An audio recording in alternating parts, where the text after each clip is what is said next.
I was looking through Reddit this morning for a list of the best sports podcasts, trying to find comps, something to aspire to as I start a new podcast.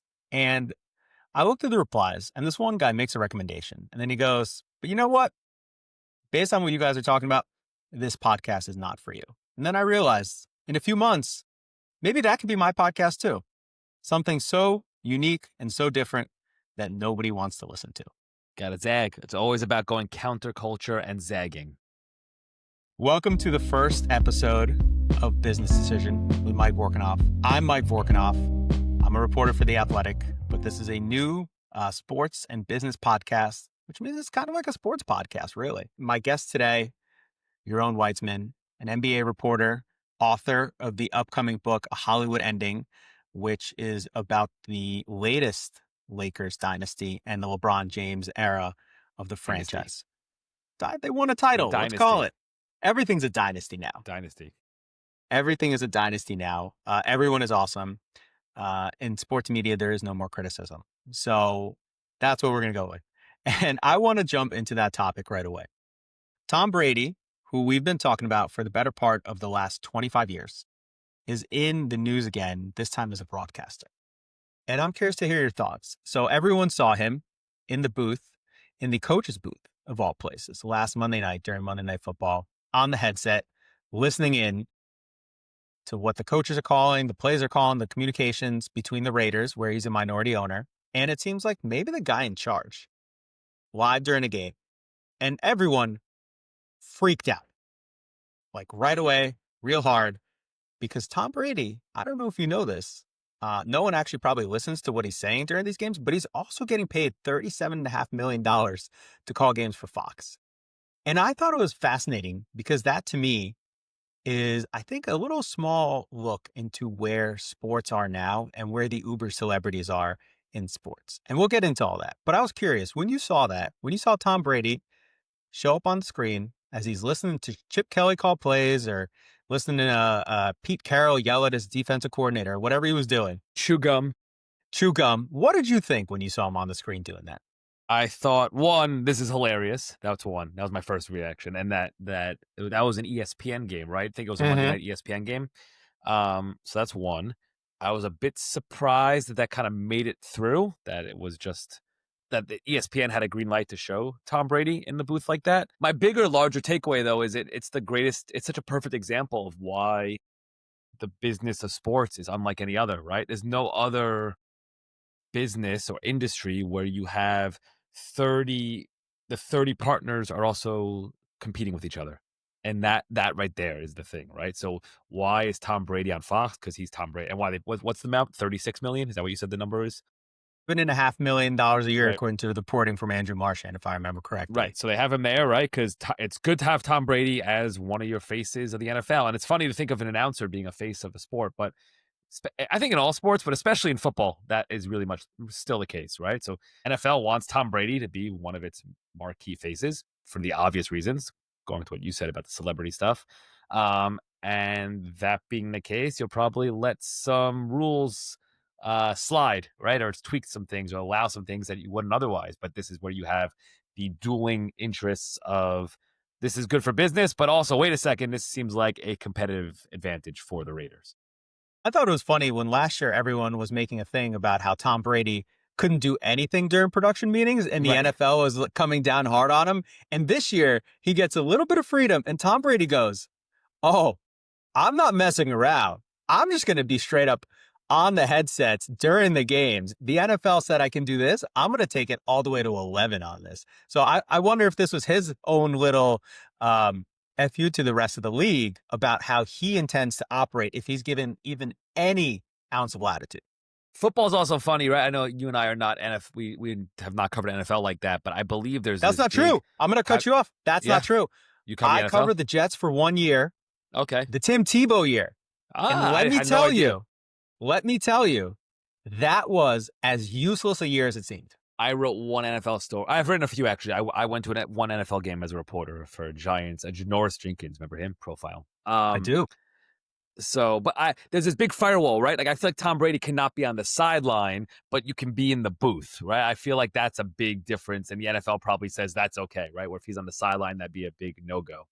The other thing, my other thought on it is just I feel like people, it kind of relates to a story we'll talk about later, I think, with the Kawhi stuff, but just there's a reaction to people feeling like they're being lied to, right? Or that they're being played for fools. Interesting. Who's being So lied to?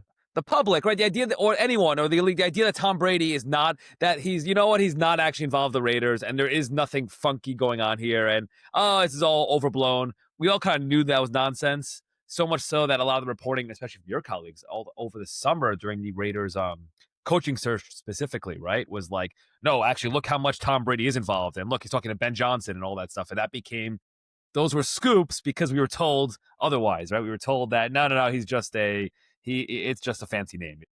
It doesn't actually mean anything that he's part of the Raiders ownership group.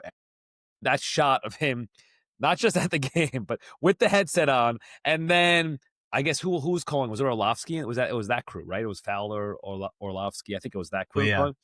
calling. Talking about how Chip Kelly talks about how much, like, it wasn't just the shot, right? It was also the reporting with it, that how much they value his insight and how he's on the phone, basically on speed dial with Chip Kelly, the Raiders offensive coordinator. That was sort of like, what's happening here? You guys keep telling us this was just ceremonial, and it's clearly not. So I think that was part of it as well. Yeah, if I remember correctly, I think my colleague Diana Rossini reported during head coaching hiring season, Ben Johnson did not want to talk to the Raiders, but only did because it was Tom Brady. And he said, well, I mean, Tom Brady, I got to talk to him. And I'll this is interview the with the Raiders advantage. then. This is what people are saying, right? This is the advantage of why you have a Tom Brady there. You know what I found interesting, though? I don't know if others have made this connection. This has happened before in the NBA, I believe, with Magic Johnson. I think Magic Hmm. Johnson was both, right? The Lakers Yeah. limited owner and calling games on ESPN. And he was a limited owner and hosting his own late night talk show. Right? And I mean, Who could that was forget? something else. Well, I want to Okay. take it even a step further than you. I think this is actually the perfect example of where sports is right now and where it's going to be going in the future, because this is the uncomfortable place that well, actually, I was going to say Tom Brady finds himself, but I don't think he's very uncomfortable at all, where the NFL finds itself. And I think a lot of other sports leagues are going to, in the sense that Tom Brady is a minority owner because he played in the NFL and at a time where he could make enough money to Yep. eventually buy into the league and make enough in endorsements to buy into the league, right? And that's only going to be accelerating in the next few years. I mean, we've been talking about LeBron James owning an NBA team for the last 5 years. He hasn't even retired yet, right? Michael Jordan buying an NBA team is not going to be an outlier for a very long time. And on top of that, we see that in other leagues too. Like Dwayne Wade is on TNT, or was on TNT, as a minority owner in the Jazz. Shaquille O'Neal was a minority owner in the Kings. We saw that happen, and we're going to see it more frequently. And on top of all of that, the wealth that the players are now amassing. And hey, this is not a complaint, by the way. Good for them. I'm for everyone getting paid, including hopefully us, by the way. I don't know how, but hopefully we get paid. Um, on top of all that, the leagues are going to have to figure out what to do with it, because Tom Brady, in many ways, is still the NFL's biggest star, right? Like it's him or I think Patrick so. Mahomes, basically. Yeah, I think so. And it's going to be that way with the NBA too. It's going to be Steph and LeBron are going to be bigger stars than whoever is still Yep. standing in the NBA when they retire. And they're going to want them as part of the league. And listen, I may be wrong, but I highly, highly doubt LeBron James wants to be doing pregame on the Amazon studio show ahead of Friday night games, right? Like if LeBron James is going to be part of the NBA, it's going to be something special for him. Same thing with Steph Curry. They've made probably more than $1 billion in between NBA contracts and endorsement deals. And so everyone's going to have to figure out how to navigate all these carve outs, how to massage the rules to make sure that everyone is happy and no one is breaking the rules in a way that like someone actually gets fined for it. And we see this now everywhere, right? Like in the NBA, players can now be endorsers for gambling, sports gambling. They can take a 1% cut in sports gambling companies. Like this was unimaginable 10 years ago, but there's too much money to be made everywhere. And the leagues are finally acceding to it to some degree. So I think Tom Brady is doing what he's doing because he can. And I think the NFL is letting him do it because I just think they and every other league is going to get to the point where they run out of options, and the world's biggest sports stars are now part of their biggest celebrities, and they're making so much money that you really have to think about everything in a new way, and the old rules just can't apply anymore. Yeah, you have to capitulate. They have the power. You have to capitulate to them. Also, I think part of it is it's the kind of the content business, right? Where these things are going, where it costs so much money, and this is the business, right? The sports business is the media business now, and if you're spending that much money on rights and all these things, you want to get the most famous person you can out there to kind of guarantee your ratings and just make it seem like a bigger deal. And that was that Fox, right? Their whole thing. If I remember when they signed or hired Brady, it's an ambassador. What they use the phrase, I forget. There Mm-hmm. was some other phrasing Yeah. about it, right? He's going to be sort of an ambassador for Fox, not just calling games. And yeah, so Tom Brady's basically saying, I'll do what I want. I want to do this and I want to do that. And why not? I mean, he signed the Fox deal before he stopped playing. Like he Yep. signed it ahead of his Yep. last It's year a with great the point. Bucks. Like, if you're Great point. talking about someone who does not care, it's Tom Brady, and he is using his power to his maximum degree. And I think that's kind of what the interesting stuff is. We used to talk about player empowerment as in I can force a trade to whatever team I want, right?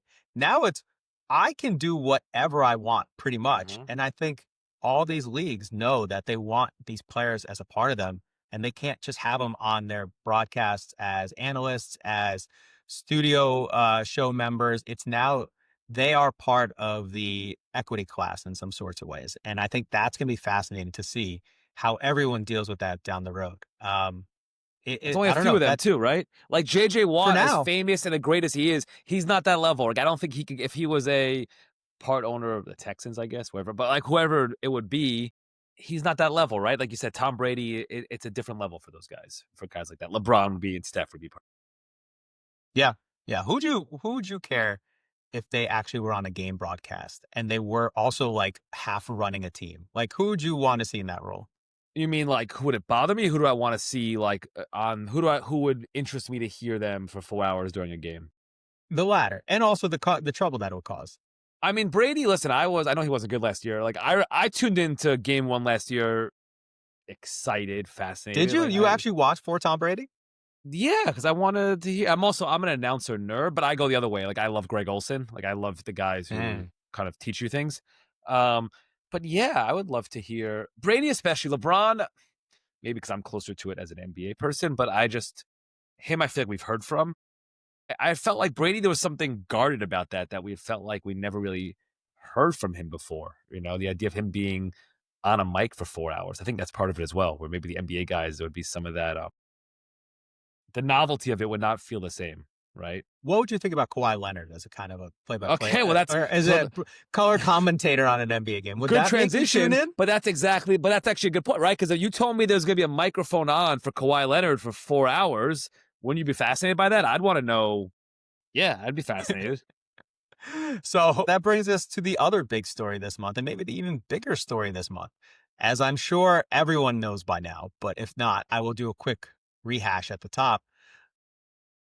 A few weeks ago, Pablo Torre finds out a very good sports media podcast, sports journalism podcast, reported about a contract that Kawhi Leonard had with a carbon offset and fintech bank As one company does. named Aspiration. We had a 4-year, $28 million deal. Pablo Torre finds out, called that a no-show contract. It was a contract that definitely was not acted on. There's no evidence that Kawhi Leonard did anything for that company at all, not one bit. And it happened around the same time that he also got $20 million in equity from one of the co-founders.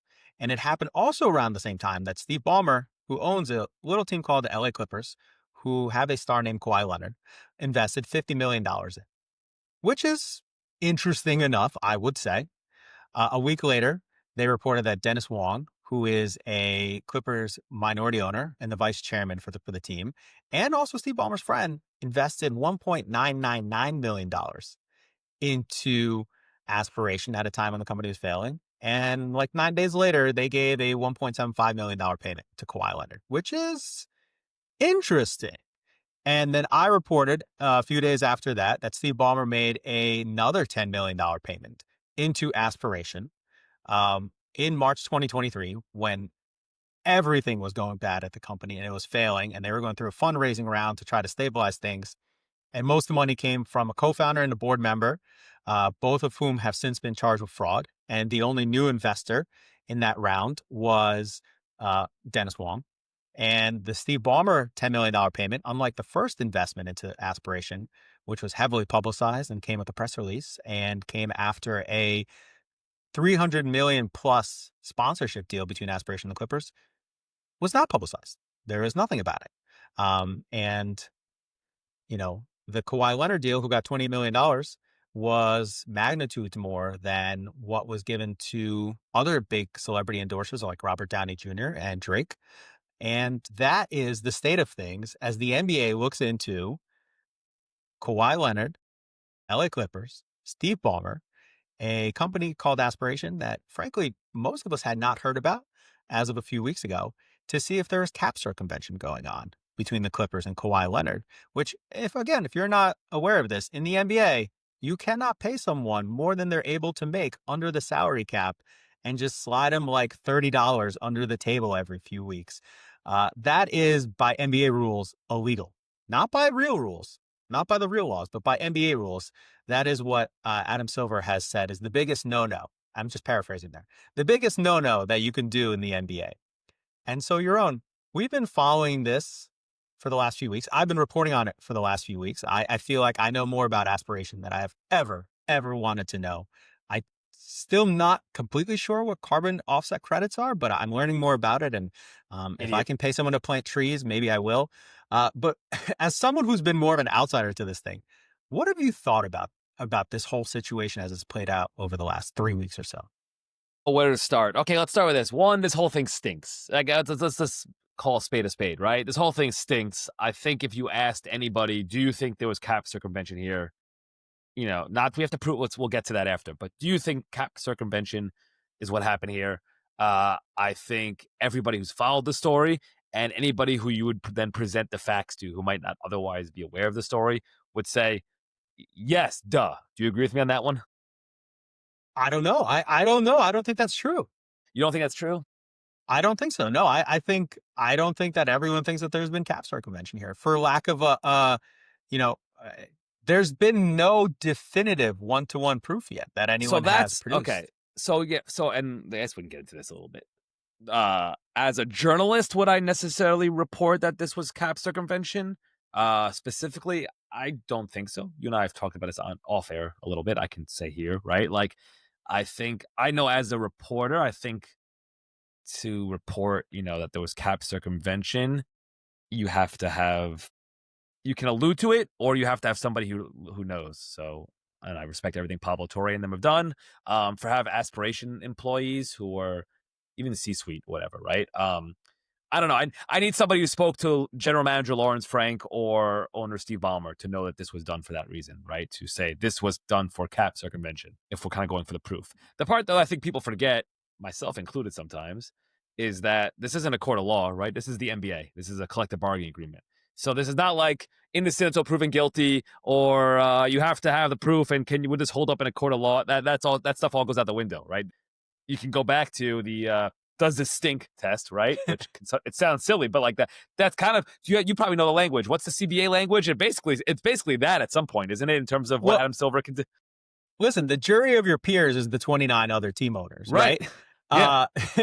Adam Silver here is going to weigh in on one of the people who he also kind of reports to in a way, and Steve Ballmer. So that's an interesting dynamic. The CBA does allow the NBA to punish the Clippers if they want by circumstantial evidence, which I think there is a lot of at this point. Which again, that circumstantial evidence is another way to say this stinks, right? It's kind of the same thing. And here's the interesting thing. So Adam Silver goes out about 2 weeks ago now and says that he's going to look for more than just a mere appearance of impropriety. Yep, I think that was interesting. Somewhere close to his words. He wants the actual impropriety, right? Having looked into a little bit, I think that what the league will be going on is not quite beyond a reasonable doubt, but also beyond this, the evidentiary standard of, a preponderance of evidence, right? So, which is an interesting choice for him to, and I'm not saying I disagree, but it's an interesting choice. Yeah. And the question here is, if we're going to get into the mechanics of it, the NBA can effectively compel Kawhi Leonard to cooperate, right? That's in the CBA. They can take his phones, take his computer. I don't know what else people use to communicate anymore, but they can do the same for Steve Ballmer. They can do the same for anyone working for the Clippers. They can look through Dennis Wong's stuff and see what he's going through and what he did, right? They can do the same with Kawhi Leonard's NBPA registered agent, Mitch Frankel. they cannot make Uncle Dennis talk. Uncle Dennis can give them a bird and walk away, and not be punished for it. And they can't. I assume they can't punish Kawhi Leonard for it. Do you want They to share cannot who make. Uncle Dennis is for people I'm who sorry. Yeah, and Uncle yeah. Dennis, aka not aka, known actually as Dennis Robertson, who's a longtime Wall Street member, worked on Wall Street rather, is Kawhi Leonard's uncle and a close, advisor, someone who really stepped into Kawhi's life after the death of his father when he was a teenager and has helped him in his life since. And they've gone worked on business deals together and is someone who's a very strong voice in Kawhi Leonard's life and someone we have all been learning about slowly, but then quickly at times over the last 6 years since the 2019 Kawhi Leonard free agency. Again, not someone who needs to talk to the NBA, who is not required to talk to the NBA as it does its investigation. Members of Aspiration, all the ex-employees there, they don't need to talk to anyone at the NBA. The NBA calls, and they've been calling people. They can pick up the phone and say, "Hey, who's this?" and hear and be like, "All right, bye, guys. Like, I don't want to do this. I don't need this in my life." Working at that company, from what I gather, was was hard enough that they don't might not want to relive it or just help the NBA on its cause. And Joe Sandberg, who is a co-founder of the company and who is the person at the very center of this, is currently,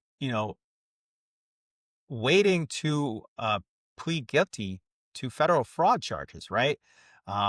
So let's just say he might be indisposed at the moment, right? Like he's going through his own stuff. And so that's where I'm curious about this. Like, I wonder what the NBA can prove. There's a lot of documents out there. There are so many lawsuits involving Aspiration, and those will be helpful.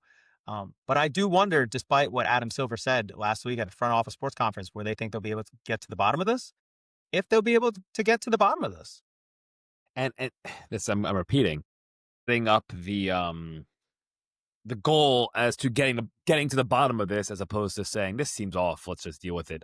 I think that's an interesting choice, especially kind of goes back to the Tom Brady thing I was talking about. Where sports business, that the perception, where is the sports business different? Excuse me, it's that the perception matters and what the public thinks matters. If you undermine the idea, the whole multi-billion dollar industry is built upon the foundation that the games matter and that teams are competing under equal rules and that those rules are being upheld, right? And if you undermine that, it's possible you could undercut a lot of business, a lot of what's going on, like the basic idea of the games. And if the public thinks that, and I'd be interested to see some like actual polling on this, right? I know it sounds dumb, but like some political polling on this. But if the I think Pablo did that. On it. Yeah, what did Pablo? He actually did that. What did he did? He did polling on something. Remember what did he do polling on? Now I'm forgetting. They commissioned Quinnipiac poll at some point. Now I'm forgetting this. Do we have the money for that? Can we do that? But if the public actually thinks like they cheated, right? That they cheated. That's a huge problem for the NBA. It's a huge and sorry, Jay cheated and then it goes unpunished, right? That's a huge problem for the NBA, and that just promotes and perpetuates conspiracy thinking, and that's already a problem for the league to begin with. So that's something else that Adam Silver has to juggle, I think, for sure. Yeah, I think that's the interesting thing is if we have the facts stay where they are right now, and there's no guarantee of that. By the time you're listening to this podcast, there might be more information. This thing is moving fast, right? But if the facts remain where they are right now, and there is no definitive one-to-one connection between Kawhi Leonard, Steve Ballmer, and Aspiration. Right, you don't have the email from Steve Ballmer saying investing 20 to cover Kawhi, thanks, right? Like which Right. Adam Silver has an interesting thing, right? Like this whole punishing someone for cap circumvention thing is complex. There's an arbitrator, there's a whole process, but like let's get past that for a second. There's a lot of constituents here, right? You need to essentially make sure that a lot of the owners are on board with this, right? And in punishing one of their peers without definitive beyond the reasonable doubt proof, right? And we've seen that be something in the past that's come up. If I remember correctly, Mark Cuban didn't want Adam Silver to take away the Clippers from Donald Sterling back in 2014 because he didn't want to go down. Disagreed, right? Not because he agreed with what Sterling said or thought Sterling was good or whatever. Right, but because he saw a slippery slope there, right? Obviously, he seemed to at least be a lone voice in the wilderness on that one. And what happened there was a lot more flagrant and repugnant than what's happened here. And all of the, PR-wise, I think all the wind was behind Adam Silver's back, and the NBA's back on that one. And this here is a different situation altogether. It's cap circumvention, which is again an NBA rule. Like like these are NBA rules. These are made up. Like we've created them from time to time. These are not natural law. And on top of that, on top of making sure the NBA owners go along with it, to your point, there is what the public thinks, right? Like the games matter, the integrity of the league matters.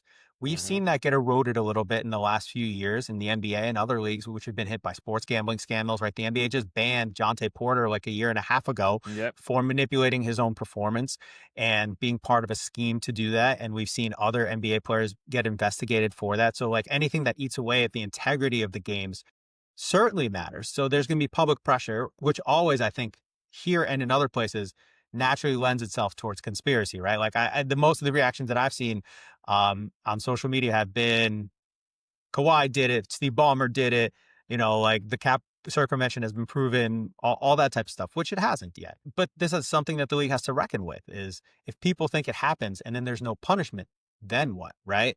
These are all the different kind of like tailwinds. And Steve Ballmer, you're not going to kick him out of the league. He's going to remain an owner of the LA Clippers.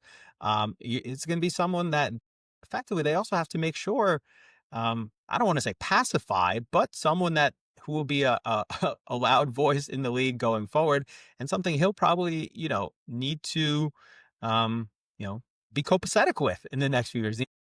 Even if he might not like it, it's something that can't be so outlandishly punitive as a punishment that it gets messy. I almost wonder, like, again, with the public perception, it's almost like part of me wonders if it's actually on the league if you're not going to punish them or go hard at them, to present some proof as of why, right? Like, almost have to go the other way, that you have to prove that they didn't do it. And that would be the only way to not levy a huge punishment. Because And, that, again, and that, otherwise, yeah, they've released at least with the Robert Sarver investigation from a few years ago, they released I think it was like a 50-page report on what they found, right? To document what they found. And I'm assuming that they will do the same here with the Kawhi Leonard thing whenever this thing wraps up. And I mean, I can't imagine it'll be done soon. One, because again, lots of document reviews. Two, lots of people you need to find to talk to at Aspiration. You got to talk to Kawhi, set up interviews, talk to Steve Ballmer, set up interviews. Uh, you know, there's the other part of this, which is there's an All-Star game happening at the Intuit Dome in like February mm-hmm. 2026. So it'll be kind of a rough look if you just drop the hammer like 3 days before. Uh, I'm kind of curious what that's all going to look like. But this is a very complicated situation, and there's also the other NBA teams to think about, right? Like, I wonder what they think of all this. Again, they're competitors, right? It goes back to the same thing, partners but competitors. So it's like, yeah, I don't want to set up a situation where, like, you can punish me because something looks fishy 5 years down the line, but also, wait, I want to beat the Clippers. We can take them out. That's great. Also, Steve Ballmer is richer than all of us combined, so we can undercut him. Like, that's scary. I mean, they basically, the league and the owners specifically, basically put in a whole new collective bargaining agreement and new salary cap rules. I mean, for Joe Lacob, but really for Steve Ballmer, right? That was like that. Hmm. It was basically put. It's the Steve Cohen tax, but Steve Ballmer. It's what what baseball's going to do to Steve Cohen of the Mets. So clearly he's on their minds. Clearly he's swimming in their heads, for lack of a better term. So it's like, I don't know. They might like the idea of taking him out, and also making sure that he's kept in line if they think he probably did this. Yeah, it is fascinating. It is such a fascinating thing. Yeah, I'm curious to see where it goes as someone who's reporting on it, as I know many other people are at this point in time. And it's going to be a fast moving story, I feel like. Still, we'll see what else comes out and what else we learn along the way. And so that's, this is why everyone gets paid the big bucks at the NBA league office, how to figure out how to navigate this whole situation. What do you think ultimately happens? I think I'll make up. I think they get hit with a let's say, like, I'll call it B plus punishment, right? Like, not a middle of the ground one, not B I plus don't, punishment.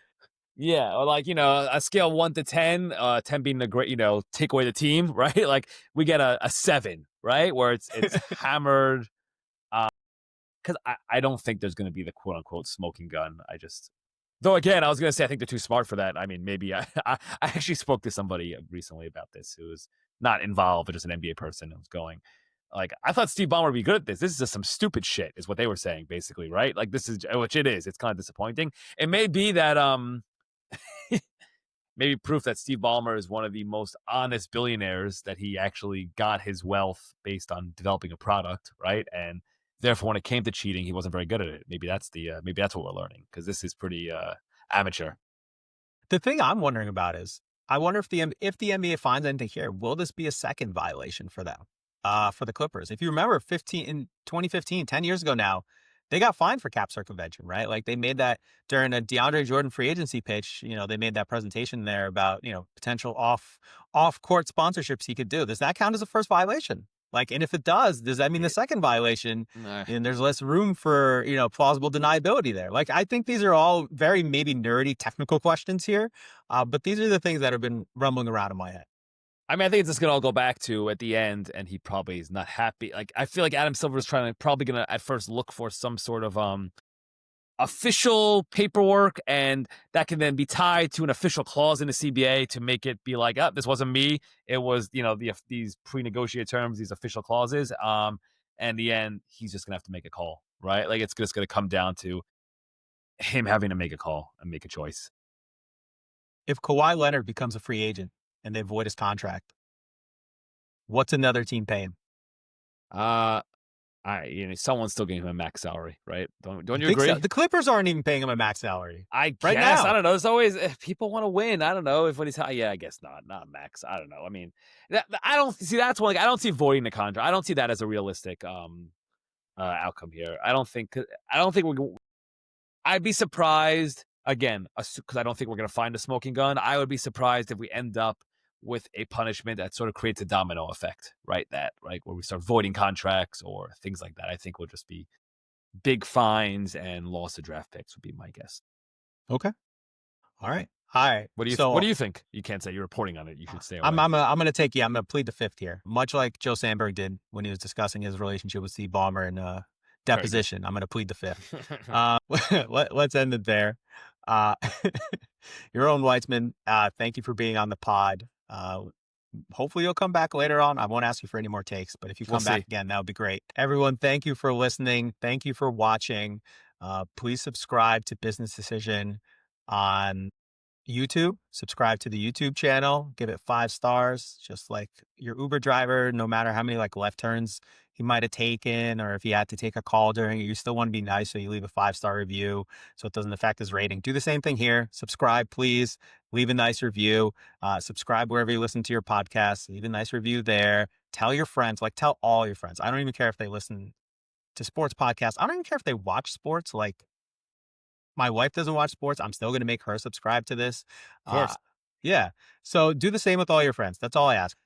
Subscribe and pass it on. We'll be back with another episode soon. I'm Mike Vorkunov. We'll catch you all next time.